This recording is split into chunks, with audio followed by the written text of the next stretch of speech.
never rests. Careless in the sky. What a thrilling time to be alive. Well, it is a good week to be alive. If you are a Georgia fan, there's no doubt about that. Sugar Bowl is here. Rusty Mansell coming to you live from New Orleans tonight. You know, we got to talk about that for sure. Just flew in actually from Rome, and I know it's been a nice calm day for Rusty on the road. And I'm reporting from the Gulf Coast myself. I'm down in South Alabama, so going to be watching it down here as well. But Rusty, welcome into the Georgia show. To everybody joining us, let's dive right in, man. Let's waste no time on this. It's finally here, man. It's the Sunday before it all goes down. You just got into town. Tell me just your impressions coming into New Orleans, the vibe that you ran into, man. Well, they had a Saints game here today, and they played the Raiders. So I got on the elevator at the media hotel with some Raiders fans, and I said, listen, y'all are welcome. And they're like, what are you talking about? I said, well, we gave y'all Brock Bowers. And they kind of looked at me for a minute. I said, Georgia Bulldogs. They're like, oh, thank you. I mean, where would we be without that guy? And it went on and on. I said, trust me. Georgia Bulldog fans know what y'all got, and they were excited. And, they were talking about we got to get a quarterback to throw to this guy, but he's the star of the future. He owns that city. So the Raiders fans were excited. I'm at the media hotel. It's interesting. Georgia is staying right across the street from us, the team hotel. When I pulled in, I saw the Georgia buses. So the team just got dropped off. They arrived, and it's go time. We should be used to this, Roosh, because after an SEC championship game, you always have that delay. I think what's made it so long is we got to see everybody else play, a week and a half ago, those games, and it makes it seem longer. But this is kind of the norm if you're Georgia. If you're going to play in the Rose Bowl, the Sugar Bowl, Orange Bowl, one of those things, there's usually that break. So that's the one thing I would say from Georgia fans they should be kind of used to, and the Georgia team should understand how to handle that off time. Yeah, no doubt about it. I mean, they've been through this several times at this point. This has become an old hat for these guys, and a lot of veterans on that team who are able to kind of pass that down to these young guys. Hey, this is how it works. This is the setup, right? But, I'm curious, Rusty, it's early, right? It's early in the week. It's just now Sunday. So, I mean, was there a Georgia contingent in town already? Did you spot some red and black out on the streets just yet? Or do you think that they're kind of most everybody that I talk to they're coming down tomorrow. Okay. On Monday, it gives you 2 days. It's interesting. I kind of always base it off the pulse of, I got a lot of different circles of friends and Georgia fans. A lot of them are saying we're going to New Orleans, and a lot of them are saying, hey, we're going to win in New Orleans, so we're going to go to Miami. Right. You roll the dice with that, but that's kind of, it's either one. It's expensive, man. You go back to back New Orleans and to make a quick trip to Miami. So it'd be interesting. I have no hesitation to say that Georgia sold their allotment. I'm very interested to see how many people from Notre Dame, what type of representation they have. I would imagine they're very excited. Jake, I'm a little bit older than you, but I couldn't pass up seeing Georgia and Notre Dame in the Sugar Bowl because it just reminds you of that game. And, that's a legendary game for Georgia Bulldog fans. And I think it's going to be cool, man, to see that G in the Superdome, to see those gold helmets in the Superdome and playing in a big playoff game. Yeah, the historical implications are so much fun in this one. And that's the one I've been looking forward to the whole time in this one. It's just like, if you know your lore and you know how far this stuff goes back, man, it really does. It means a lot. And, I think that's a very interesting element to all of this. Rusty, you mentioned kind of that idea of the quick turnaround and rolling the dice. I'm going to get to that in a second when we talk about our friends at Game Time, because I think you're going to be surprised at what you see when I pull this thing up.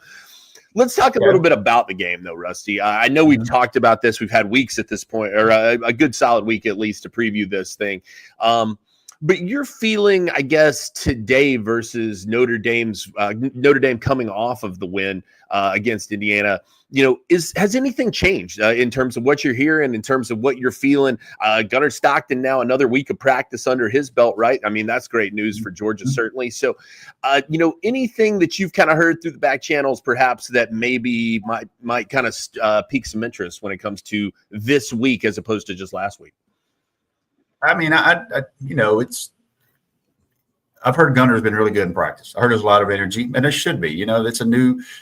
Those players know that they've handed it up. Those guys knew Carson Beck was hurt. I mean, no matter where the media got with it, how we got a hold of it, and what it ultimately came to yesterday with him declaring for the draft and having surgery. They probably knew that night after that Texas game that, hey, this is Gunner Stockton's show, and now we got to roll with this guy. And I know there's a lot of excitement, there's a lot of buzz, and this is what I'll say.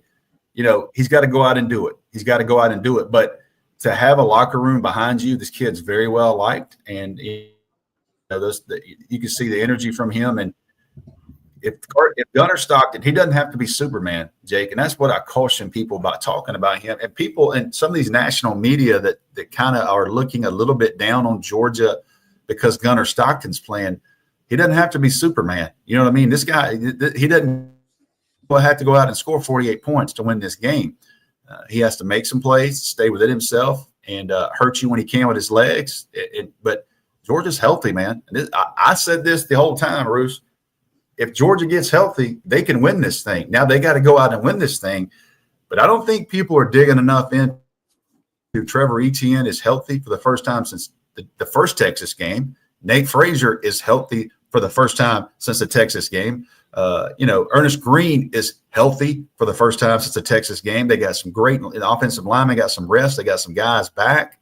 We're going to find out. I'm very interested to see how Mike Bobo dials it up with Gunner Stockton. I used the analogy, Jake. He had 18 minutes last time to get him ready at halftime. He had 3.5 weeks. You know what I mean? They had 3.5 weeks to do this. I think you're going to see a lot of 3 tight end set. I think you're going to see a lot of that stuff that he's done before to run the football, to be able to. I really think the game plan with Gunner Stockton and how I think Georgia's going to use them, I really think the tight ends are really about to be involved, like heavily, heavily involved.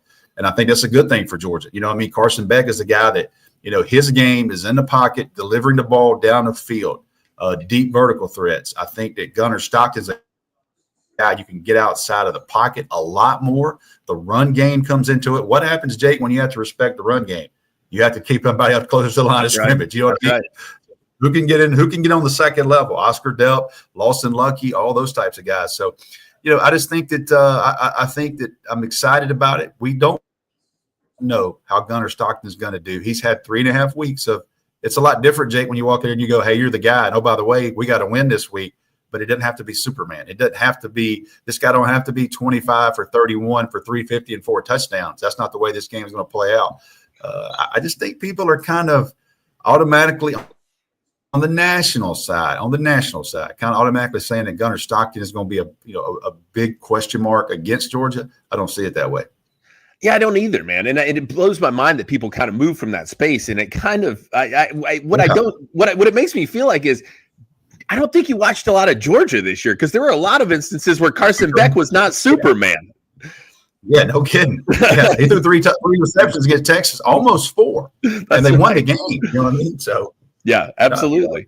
No, I think that, I agree. Stay within yourself. I'm really intrigued, Rusty, and I've said this since the beginning of knowing that this was going to be turned over to Gunner Stockton. What wrinkles will be in for Gunner Stockton? There's no way that they're going to be able to approach things the same as they did with Carson Beck. These are 2 different athletes, in my opinion. Yeah. So, how do they approach that moving forward? I think that that's a huge consideration in this game. Going to be very interesting.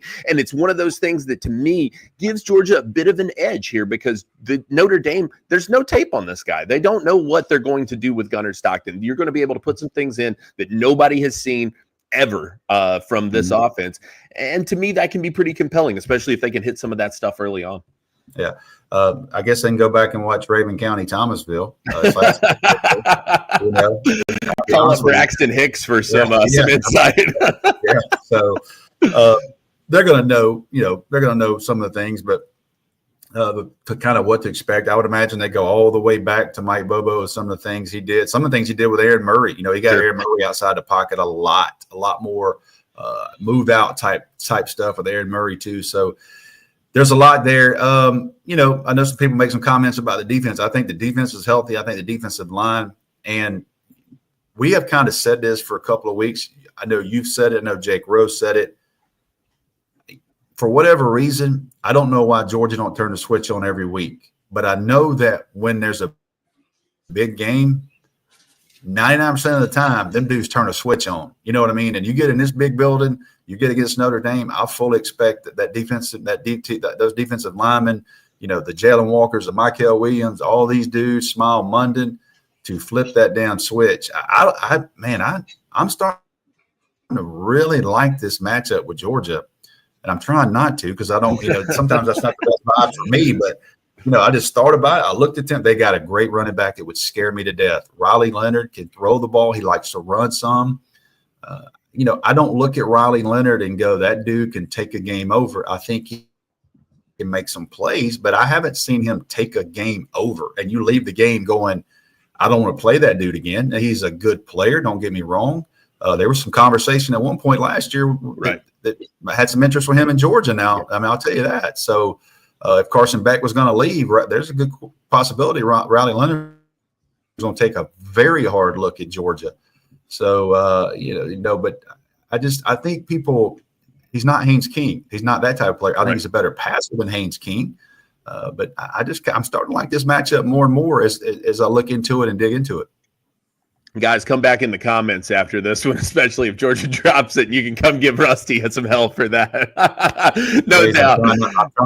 I'm trying not to, but damn, I got confidence. I get it, man. This particular matchup. I get it. I really do, Rusty. I think that there are some intangible elements to this, and we kind of got into it with a couple people on the board about this, and they said, this idea of hype around this guy and this idea of leadership around Gunnar Stockton. Well, that'll get you a pat on the back and 2 cents. I'm not of that mind. I really think that something like that can be a potent spark for guys like this, especially they rally around a guy who they seemingly love and were really excited about getting his chance. And then you add in the element that the guy brings some different things to the field. To me, I'm not saying that makes it a slam dunk for Georgia by any stretch of the imagination, but it does add some extra elements to this game that you didn't have before going into this with Carson Beck. And Carson Beck, look, would Georgia have rather played this game with Carson Beck? Yes, I do believe so. Absolutely. Yeah. They rode with the guy all year.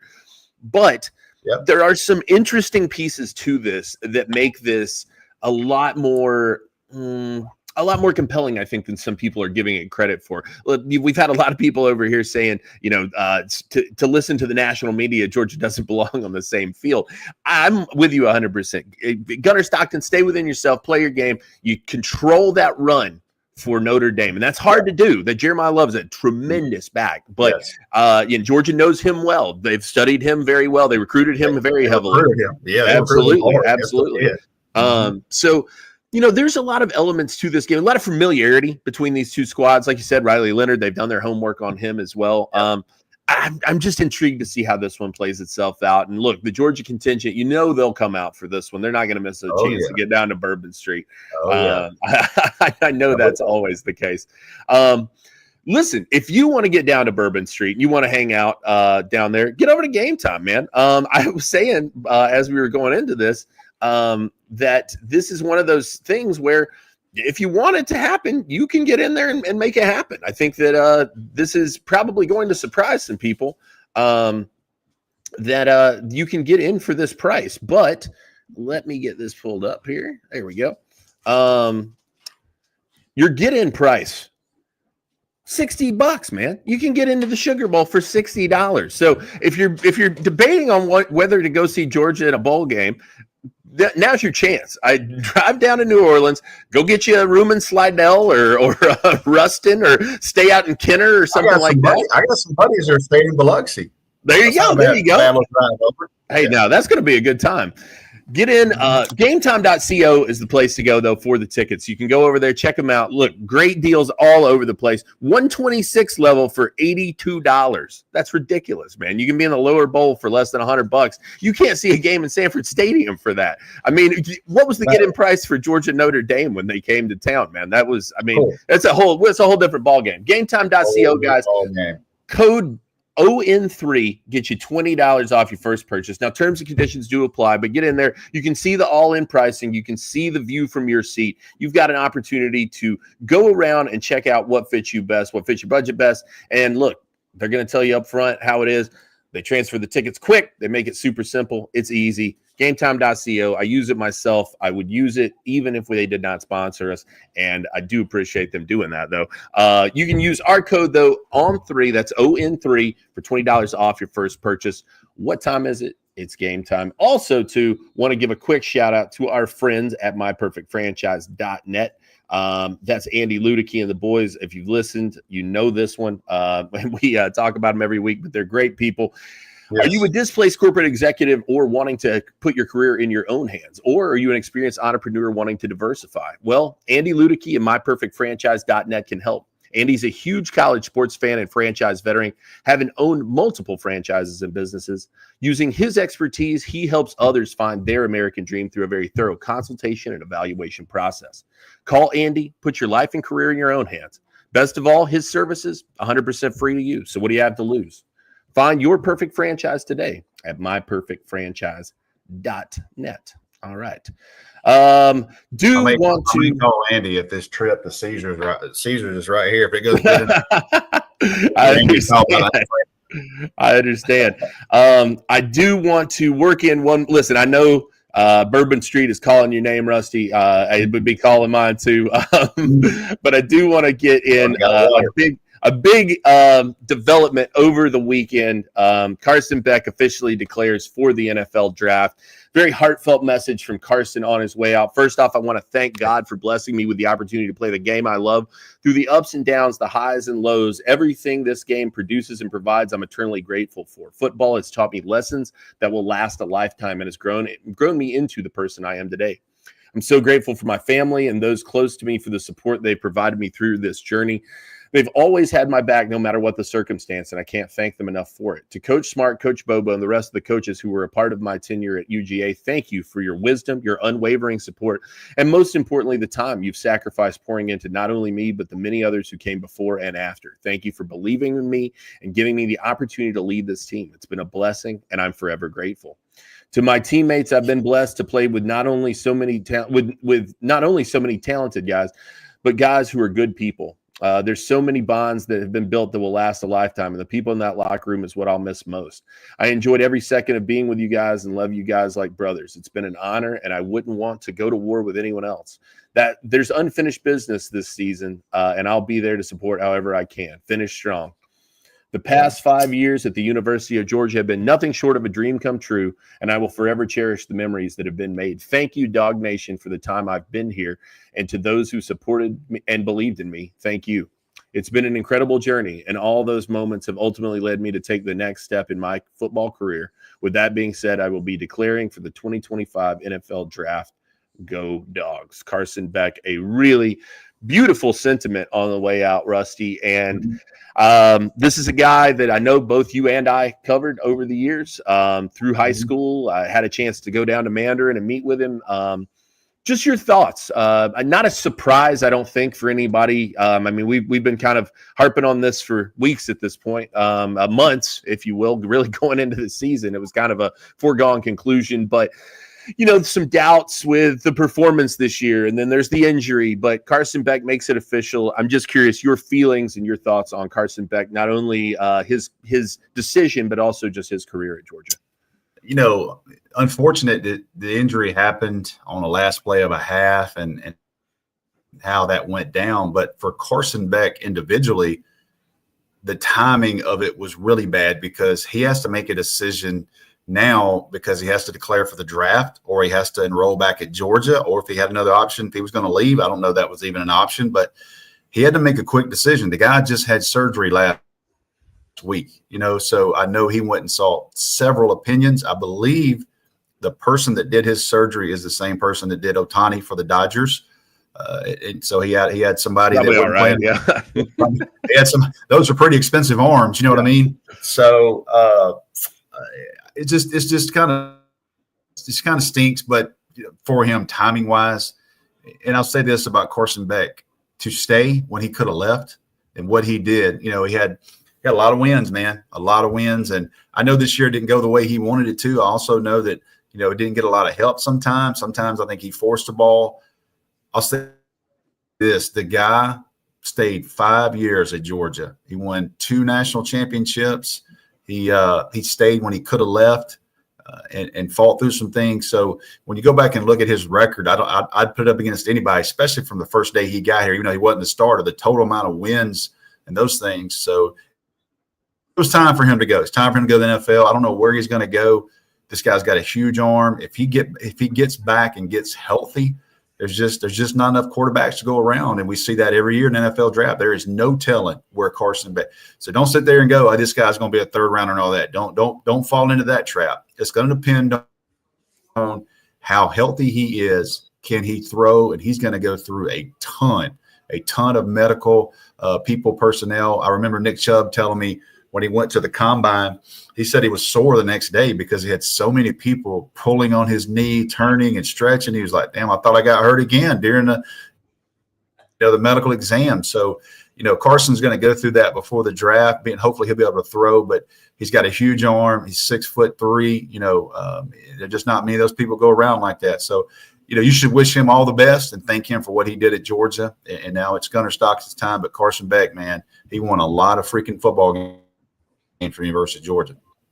Yeah, I'll say this. If you did not appreciate Carson Beck while he was here, you should appreciate him now, because you won't see a lot of guys like Carson Beck moving forward as long as NIL and the transfer portal continue to be what they are. You will not see a lot of guys of his caliber, of his talent, of his ability stick around for 5 years. That's just not going to be something moving forward that is going to be very present. I think that guys with that kind of skill will look for an opportunity earlier than he did. He chose to stick around and be developed, and I think that there's really something to be said for that. Like you said, he helped Georgia win a lot of games. Certainly this year didn't go how anybody would have wanted it to for him. But look, he carried Georgia into the SEC championship and got him a second round, or got him a bye into the second round of the playoffs. So, I mean, there's a lot to be said for what the guy did. I'm really looking forward to watching him at the next level. He's a guy to me that maybe his game even translates over better to the NFL than it does to the college game. Yeah. He's been an interesting guy to follow, no doubt. Has kind of, a real even keel, non-plus guy. You're not going to see him on the sideline rah-rahing. You're not going to see him frowning. In some cases, you might see him smiling when people didn't think he should be. But, he's a guy who kind of marches to the beat of his own drum a little bit. And like I said, just a really interesting guy to follow, and very underappreciated, in my opinion, based on the things that he helped Georgia do and get to. So, like I said, look back on this in about 5 years and wonder if you'd see many more Carson Becks. I don't think so. Yeah, no doubt about that. And that was a kid that he very easily could have went in. He could have very easily went in the portal. There'd have been so many people on him 2 years ago and those things. But listen, you don't start at the University of Georgia for 2 years without being a damn dude. You know what I mean? And sometimes you're not always perfect, but there's a lot of pressure to be the starting quarterback at University of Georgia. And there's some guys recently that looked at that thing and said, "I don't know if I want to get in that arena." That's right. You know what I mean? And you got a guy right now that's another guy that, just like Carson Beck, another guy that has waited his turn, and Gunnar Stockton. You got a guy that's sister is named Georgia, and you got a guy that I can tell you 1,000%, do not think for 1 minute that there weren't teams coming after Gunnar Stockton thinking that Carson Beck was coming back. I know a lot of people around this, and they were people working those back channels hoping that Gunnar Stockton was going to portal. He did not go in the portal. He's waiting his turn. Now it's his turn. So we'll see what he can do. I feel like, he's got, hopefully he has 3 games. And whatever happens with this, I still think Gunnar Stockton's going to be that guy going into the spring and summer for Georgia and build a lot of things around him. I'm very excited to see what they can do with him after a couple of weeks. Because, listen, Mike Bobo has known this guy literally his whole life. He knows what he can do. And, it is a lot of different things you can do now. A lot of different things you can do with Gunnar Stockton. Doesn't mean it's a negative toward Carson Beck. This is a different type of attack you're going to build with this guy. I'm excited to see it. Sam Wright with a great point here to lead us out. Carson, last play was a play that won the SEC championship. That very cool way for him to get to go out. I'm glad they kind of gave him that moment. How about that? Yeah. That's a great point. No doubt. Man. Great point. Guys, listen, Dawgs HQ going to be filled up all week. We got you covered wire to wire. We got Palmer, we got Rowe, we got Rusty, everybody in NOLA down there going to be covering it on all facets. We'll try to get back with you for a preview show, perhaps here, maybe on Tuesday, something like that. If we can work in another one of these after some of these media days, definitely we will have you on a post-game show for sure. I can assure you, regardless of what happens, we will be back with you to discuss the post-game results, and definitely another episode of the Georgia Show coming next Sunday. So stay tuned. If you're not subscribed to the Dawgs HQ channel, get on here and do so. We appreciate you tuning in on this Sunday night, guys, and we will be bringing you all the action live from NOLA. Stay tuned over at Dawgs HQ, and we'll talk to you soon.